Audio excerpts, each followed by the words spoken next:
సుమన్ టీవీలో మీ personal and business promotions కోసం కింది నెంబర్కి కాంటాక్ట్ చేయండి.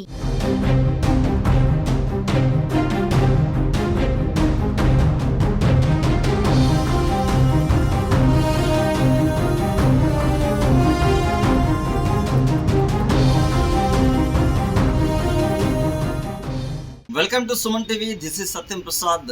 చిత్తూరు జిల్లాలో ఏనుగుల గుంపు హల్చల్ చేస్తోంది. శనివారం వీకోట మండలంలో ఒక మేకలు కాస్తున్న రైతును ఒంటరి ఏనుగు అతి కిరాతకంగా తొక్కి చంపింది.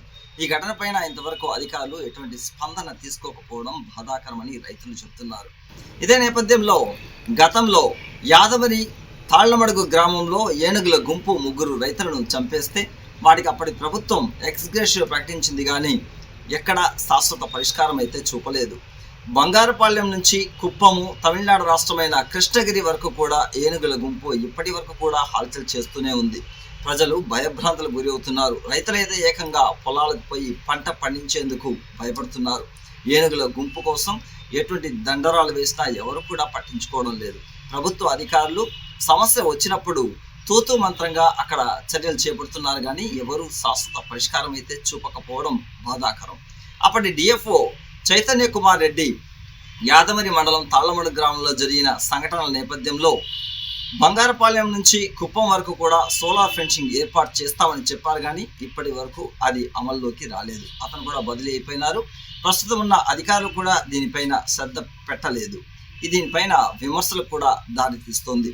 ఈ నేపథ్యంలో డిప్యూటీ సీఎంగా బాధ్యతలు చేపట్టిన కొణదల పవన్ కళ్యాణ్ కర్ణాటక రాష్ట్రం నుంచి కుంకి ఏనుగులను చిత్తూరు జిల్లాలో జరుగుతున్న ఏనుగుల దాడిని అరికట్టడానికి ఆయన కుంకి ఏనుగులను పంపించాలని చెప్పి కర్ణాటక ప్రభుత్వాన్ని కోరగా దీనికి సంబంధించిన అగ్రిమెంట్ కూడా జరిగింది. కానీ ఇంతవరకు ఇది కూడా అమల్లోకి రాలేదని చెప్పేసి కూడా కొంతమేరకు చెప్పొచ్చు. ఈ వీకోట ఘటన ఇప్పుడు చిత్తూరు జిల్లాలో సంచలనం రేపుతోంది. జనాలు భయపడుతున్నారు. వీకోట, పలమనేరు, బంగారుపాళ్యం, యాదమరి తదితర ప్రాంతాల్లో రైతులు ఎక్కడ ఏనుగుల గుంపు వస్తుందో అని భయపడుతున్నారు. అధికారులు మాత్రం దీనిపైన ఎటువంటి చర్యలు చేపట్టకపోవడం బాధాకరమని, ఇప్పటికైనా అధికారులు స్పందించి దీనికి ఒక శాశ్వత పరిష్కారం చూపాలని కూడా రైతులు కోరుతున్నారు.